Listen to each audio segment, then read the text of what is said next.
All right, welcome to Smokey Approved Korea. I'm your boy Jurnalist, and on this one, we are here for some more Boris City Magazine. I told you guys in my last one that I had seen this video as well and thought I should check it out. It's BTS versus boy bands coming back. We are kind of like in this window of time where the boys are on their way back. Couple of man, Bus Case and Erdy of home. So we got 2 of them home already. We need 5 more. But I wanted to see this one because I've done the other one, and I just kind of want to make sure I'm covering all the bases, but also she's got a really good way of like explaining fandoms that I didn't know anything about or didn't care nothing about, because they made whack music flat out. Like the other people that are boy bands that she's probably going to discuss, that their comebacks and all that. I don't care. I didn't care when they was here. Didn't care if they was coming back. But I'm in the gang now. Y'all done jumped me in. So we care. And now we're looking into more things. So this is what we're doing on this video. So thank you for joining me. If you could, please hit that like, subscribe. Patreon's in the description. We are trying to get to 20K before the end of the year. We're like 500 something short. So if you haven't already and this is your first time hitting the channel, please hit that sub if you do like it. If you do like the content and my reactions. If not, thank you for watching and hanging out with me. If you've already hit it, you're an absolute legend. Thank you very much. My music is in the description of this video as well, if you would like to check that out and support me outside of this. I've got a lot of new music coming between now and like the next 9 months. So strap in. And yeah, let's get into this one and see what we got. Let's see. Yo, that B song though, absolute belter. It's a banger. It's not very clear in which moment exactly BTS exploded in the US. I seriously forgot what I gotta say. Because their success is more the result of an increasing growth rather than a hit song or a band. However, since their first appearance on an American award show at the 2017 BBMAs and their US TV debut at the 2017 AMAs, it was clear that they became the biggest boy band in America and in the world. However, this was seen as a fluke. Many believe that since One Direction did not exist anymore, the industry needed a new boy band just like them to replace them. History showed that it had always been this way. BTS was just a random. That's just code for when the white boys gonna come back. That's what that's code for, because we don't even have any major popping black R&B groups or boy bands. What the hell? Who's that one skinny? There was a little Mindless Behavior. That's the last time I seen somebody really making some noise. Mindless Behavior was out here doing a Mazza. Group that became the most popular only because there were no other options available, right? Yes. Don't bring me mediocrity and be like, but they're making music and they're kind of successful. That's not how this works. I'm sorry. Because I know that's what's about to happen. If you make bangers and you want to put them in front of me and be like, well, they're doing it, but they're just not as popular, cool. But I don't think I'm about to hear that. I think I'm about to get presented examples. Now, if I'm totally wrong, I'm jumping the gun. You know I have to say my 2 cents. I'm just saying. The Western music industry had several attempts to create their next big boy band. The Miami-based boy band CNCO debuted the same. See, I knew I could smell it a mile away. Don't nobody care about these boys. They ain't making no real music. They try to make pop. But what we doing over here in Boyland, we making real music that just happen to be pop. It's just the genre I decided to try and tell my 2 cents in on an afternoon that happened to be a Wednesday. That's what that really is. That's the difference. So presenting this. Now, I'm sorry, because I'm also jumping the gun and not letting her tell her point. That's what we're here for. But I just don't really care.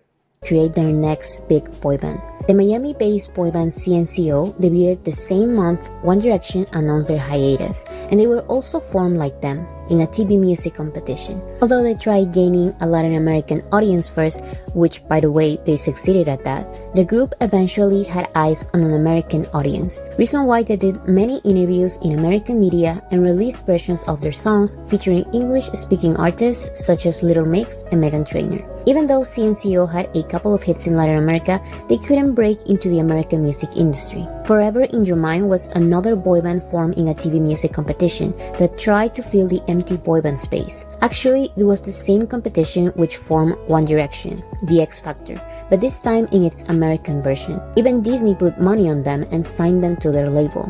Their promotion included appearances as guest actors on Disney shows, releases of Disney songs medleys, and playing their songs on Radio Disney and their music videos on the Disney Channel. Despite all of this, the group saw almost no success in the industry. The British trio New Hope Club was also formed at the end of 2015 by a new label created by the group The Vamps. Simon Cowell, who formed One Direction, formed the American-Canadian boy band pretty much in 2016, without much success as well. The American boy band Why Don't We was also formed in 2016, but Why don't we don't? How about that? Just how about that? Why don't we do not this? Because I feel bad because all the people with these boy bands, I know they're like myself. They're just artists that want to make it in the industry. But I'm not saying that boy bands can't work, but when they are hyper manufactured by people that are no longer trying to make the best music while making a boy band, just the most, we'll say, appealing version of a boy band, that's when I feel bad for them because they're getting manipulated, because they're just artists that want to get an opportunity and to do the thing that they love the most. But the people that are making the decisions for their careers and the music that they're putting forth, some old, just tired man or woman or person that just is not making the best records anymore, but has all the money and power.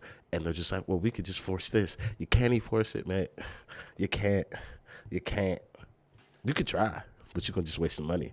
when Atlantic Records decided to sign them in 2017, it was too late. BTS had already stepped foot in America. There were clearly many attempts to fill the space of the biggest boy band in the world, but none of them could fill the title. There were many options, and the public chose BTS, an Asian group from South Korea who didn't sing in English and who was not signed by an American label.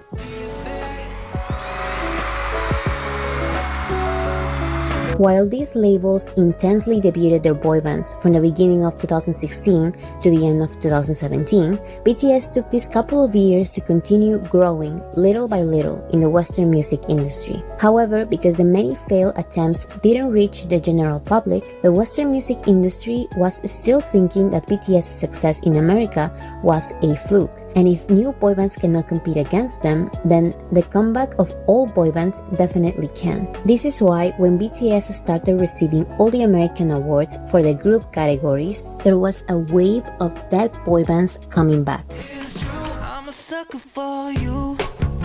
Yeah. I say it every time. Every time. Go listen to that boy's album. Last year was complicated. It's one of my favorite albums from pop music in like the last decade, or if it's been longer than that. But Jesus, it's such a good one. But that's also because one of my favorite writers, Rico Love, wrote most of it. So it kind of helped. But it's really a banger. Or he's got what's called Close with Tuvlo. It's too good. The Jonas Brothers reunited on March of 2019 after a 6-year breakup. Their comeback song Sucker became the biggest song of their career as a group, debuting at #1 on the Billboard Hot 100. The promotion for this song was huge. The brothers had interviews with many radio and TV stations. They appeared every day on The Late Late Show with James Corden from March 4th to March 7th. But most importantly, the song was played so much on radio that it became the #1 song on US radio at the moment. It looked like they were going to take the crown for the biggest boy band like back in their day, but only 2 months after their comeback, BTS released Boy With Love. Yo, what's the piano lick she played in the background? That need to be sampled. So much on radio. 4th to Imitations. They appeared every day on The Late Late Show with James Corden from March 4th to March 7th. But most importantly, the song was played so much on radio that it became the #1 song on US radio at the moment. It looked like they were going to take the crown for the biggest boy band like back in their day, but only 2 months after their comeback, BTS released Boy With Love. And the Jonas Brothers' popularity was... See, now it makes sense. Now it makes sense. Somebody told me in the comments it's because Halsey was missing that it felt like it was off to me. Yeah, now I remember the record. Shadow. The industry didn't quit though. The Chicago Tribune even released an article predicting BTS's downfall because the Jonas Brothers are back, and just in time to show the BTS's of the world how it's really done. The prediction failed completely. Because of Sucker and Boy With Love, both groups were rightfully nominated for the Best Group and Group of the Year categories at the Kid Choice Awards, the MTV Europe Music Awards, the MTV Video Music Awards, the American Music Awards, and the Billboard Music Awards. Additionally, both music videos were nominated at the iHeartRadio Music Awards. BTS won 5 of the 6 categories where the Jonas Brothers were also nominated. The same thing happened the next year, only that this time, the Jonas Brothers received less nominations than in their comeback year. This is because even though their comeback song was big, their next big single didn't get far. It couldn't even get to number 1 on iTunes because of BTS's surprise release of Black Swan. The nostalgia was gone. Surprise, nigga. I'm back. You can't have number 1. It's mine. And it's like, you can't even have it. Compared to the Jonas Brothers, the many other comebacks that will follow seem extremely small. The British boy band JLS announced a comeback in 2019, reuniting after a 6-year split. By 2020, the group signed a record deal with BMG, and they released their comeback album in 2021, which peaked at number 4 in UK charts.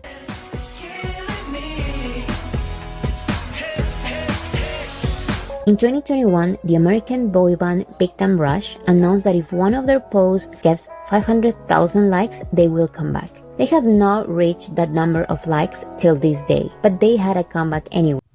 Shots fucking fired. Them niggas still ain't got that shit to this day. Oh, insert that Deontay Wilder meme. To this day. Breaking their 8-year hiatus. Their comeback song made no appearances on charts, but it peaked at number 10 on US iTunes, while their second single peaked at 32. The Wanted announced their comeback in 2021 after a 7-year hiatus with a new single, a greatest hits album, and a tour. And most recently, British boy band Union J announced the comeback of the group in 2022 with its original members after many replacements and disbandments. Of course, not all of these groups intended to surpass BTS, like The Wanted, for example, who were just trying to reunite with their fans and donate to charities in honor of their member Tom Parker, who got diagnosed with cancer and sadly passed away recently. However, in some other cases, the skepticism and blatant jealousy... Let me translate that in other cases. Unlike the rest of these niggas. However, in some other cases, the skepticism and blatant jealousy was clear. Not only jealousy that they did not become the most popular boy band, but jealousy that an Asian group were the ones winning that title. These groups, their labels, and the Western music industry believe that even though BTS is bigger than these groups ever were, the world needs a proper boy band. And by proper boy band, they mean a white boy band. I feel like it's like a different, like they belong in a different genre on their own, because I feel like there still needs to be like a European or an American boy band to be at the top. See, this is where you fucking my money up, bro. And that's the moment I put my hand over your microphone and tell you to shut the fuck up, Charles. What the fuck are you saying with this xenophobic take you were saying? It needs to be somebody from a white nation or a predominantly white nation that's at the top of pop. Nigga, let your music speak for you. Your music is your sword. If you want to beat these niggas, just make a better song. That's all required, is to make a better song. If you can make a better song and using the same tools, the niggas will listen. Shit, it's not that hard. They're good dancers. I can't get behind it. I don't understand what they're saying. I got it. I got it. Come on, man. I can't go to a concert and not understand a word I'm listening. Another boy band that probably sings in American has to exist alongside them. The girls are singing in Korean, and I don't even know if they know what they're singing, but they're doing it. Do you think there's room for all these boy bands that are out now to succeed? I think what'll happen is one will become... I mean, it could be BTS. us. It could be any of them. Do you think BTS's success in America? Because when they're not being played on the radio. Is like because it's not American. One of the most boy band fangirls, probably I would say majority of them aren't over One Direction yet. Like, I think there needs to be an American boy band, and whether it happens in this year or the next 5 years, whenever it happens, it's gonna happen, and they're gonna live and coincide with BTS because it's two different things. So Are you saying in 2-3 years from now you think BTS is going to be massive in America like they are currently? If they make we'll have to see. American lyrics. They'll get played if, like, Selena Gomez called him up and said, I want to do a song with you. I'll sing American in the verses, and I just want you to sing the chorus in Korean. That'll get played on the radio. That would but be it's not definitely because BTS. To be fair, he's not wrong. He's not wrong. Is that a terrible take? The last little bit. The first half is terrible, but he is a product of the industry he comes from, because that is the fucking formula. Let them niggas do their thing on the hook. We'll sing in English, and then boom, we'll have a hit that the radio will want to play. Should that be the way that we need to do things? No, and I'm happy that they've done the shit the way that they have done it. However, the play he is describing is the one that they are salivating for at the fucking record labels, to be like, can we just please use your success and just have you sing the hook, and one of our American stars can just piggyback off of your hard work? It's what they want. It's what they want. It's a play that, when I say it's the right play for an American artist, if you could get it to happen for you, fucking do it, because that's what the labels want. But is that the way that it should be? No, I don't think so. BTS is on it. It's because Selena Gomez is singing American on it. You guys think you're the ones to take BTS to the next level? No, I'm down. I mean, I do it. That's the. This group tried for only 2 years, and because they didn't get immediate results, they quit. They haven't released music since 2018, but just like Victim Rush, they asked for a number of likes to come back and didn't reach the goal. Not even close. The racism did not only come from white boy bands. Many of us would think that a Latin American boy band that sings in Spanish would at least understand the struggles of being a foreign artist in America. But that was not the case with this group. ¿Han visto los coreanos, BTS? Sí, claro. Yo digo que ellos son como... That just reads so racist. Case with this group. ¿Han visto los... Have you seen the Koreans? Oh, shit. It just reads so racist. Why did you just have to say BTS? I know it's their nationality, so it's not actually racist, but the way it reads, I spent too much time in the South. That's racist as hell. I don't care what you say. Have you seen the Koreans? BTS. Los coreanos, BTS. Sí, claro. Yo digo que ellos son como la versión de CNCO, pero en coreano. No, sí, no me gusta la comparación. Sí nos gusta mucho lo que hacen. Nos gusta mucho lo que hacen. Las letras son lindísimas, ¿verdad? Sí, sí. Sale tratar. ¿Cómo sonaría Súbeme la... ¿Cómo sonaría en coreano? En coreano, a ver. No sé cómo. A ver, en coreano, mamita en coreano. I have a pen, I have an apple. Things like this not only say a lot about racism and xenophobia in America, but also show that even though BTS are #1 and ARMYs are seen by many as scary, the industry does not respect them, not even enough to pretend they do. Either way, it would be 7 members. That's what's terrible. I have no idea. Butter's great. Oh, Dynamite's there?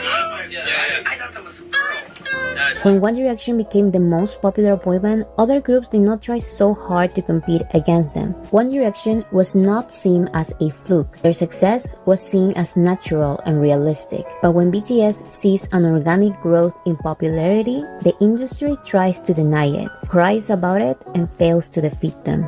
We are launching X Factor, the band. We're going to try and find either the biggest boy group in the world or the biggest girl group in the world.